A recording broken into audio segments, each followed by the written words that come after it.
What? May 18, and it looks like winter here.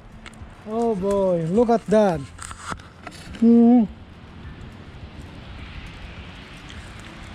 Looks like winter again here, guys.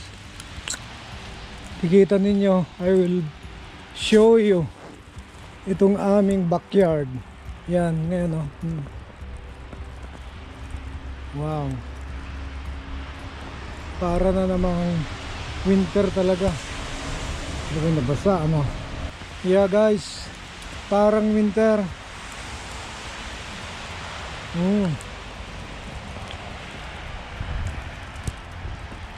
Yeah. Today is May 18. Yan, oh. May 18, guys.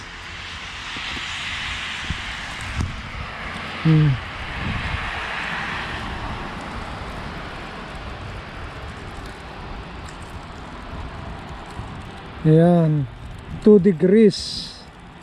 Pero ito may yelo. Actually 0 na ang wind chill nito. Ayan guys, oh. Paano na lang itong mga to, no? Namulaklak pa naman na guys itong aming mga Saskatoon berry. Ay sana ay hindi naman siya manguluntoy. Namulaklak na guys, oh. Diyan minsan na uudlit yung kanilang pagbunga. And even the plums. Ito yung bulaklak niya. Pag na-freeze kasi yan, wala, mamamatay yung buds niya. I've shown you only last Sunday, no? Ito. Yan ang bulaklak niya, oh.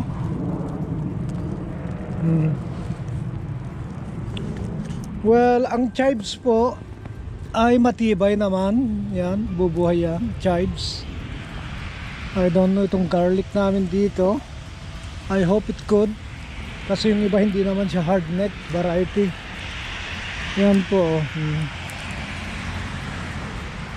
Oh, look at that, oh. It's like a piece of art. Ano po? Yung snow. Yan, ito naman yung stock ko na lang ko dito. So let's go to the front yard, guys. Kanina bago kami lumabas ay ipinasok namin yung mga aming mga halaman. Nandun po sa loob yun. Hindi nyo siguro ganong makita. Nandun po, nakalabas kanina yan. But ipinasok ko kasi nakita ko na nga na mag-i-snow. But I'll show you some of our plants in here. Guys, yan po ngayon ang labas, oh. Makikita ninyo. Yan, puting-puti na ulit ito. This is our hardneck variety po, ano? Yan. I think they could last, this one. They could survive. Yan po. Yan. Yung aming geranium na nakasabit dito, ipinasok ko sa garahe.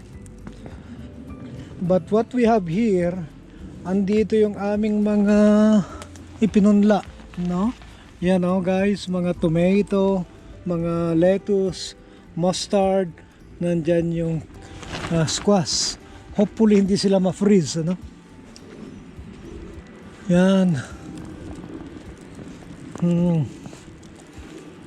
Ito, ililim ko rin to. Hopefully mag-survive yan, but wala na. Yan, nandito yung aming mga chili.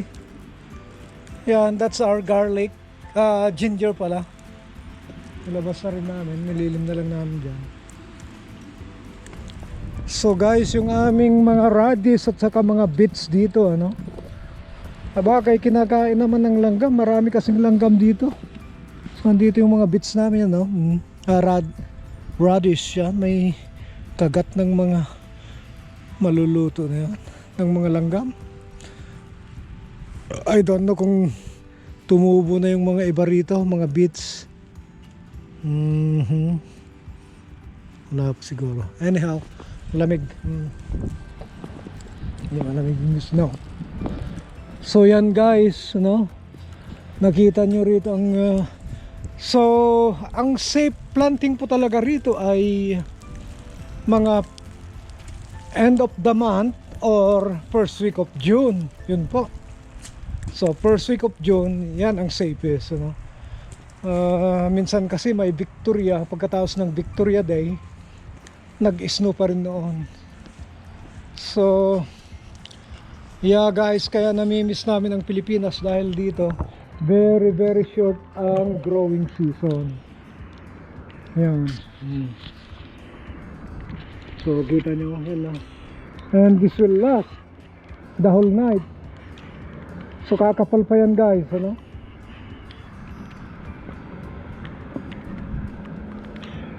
I hope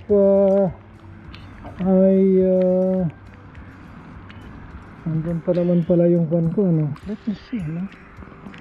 Ang sira itong dito yung aerator ko. Wala na nakakabit.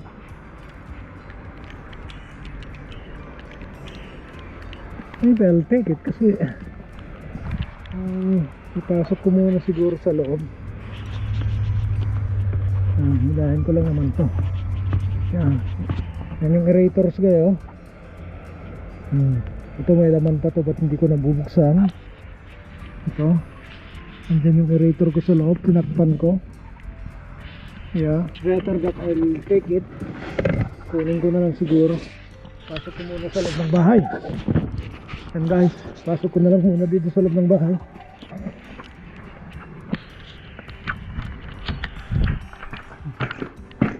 Yan. So okay, yan. Magdamag yan. Ito yung mga anak ko pala. You know, yan sila. Wow, what's that? You have a necklace? Who gave you that necklace? Oh boy. Oh, cute. Oh yeah. Come here. Look at that, huh? Yan guys, ang harap ngayon, oh. What? May 18. You see it? And it looks like winter here, guys. So, yan. Okay, ito yung aming mga peace lily, oh, guys. Nasa loob. They're still recovering kasi i-transplant namin yan. This is another peace lily. So all year round po, may mga bulaklak ang aming mga peace lily rito. Just because we put them dito sa harapan, south facing window. Yan. And we have this lemon seedlings. Yan. At necklace, ha?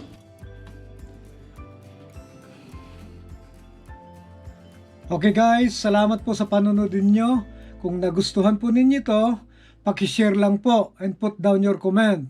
And we will be happy na basahin po ang inyong mga comment. Salamat po at God bless you.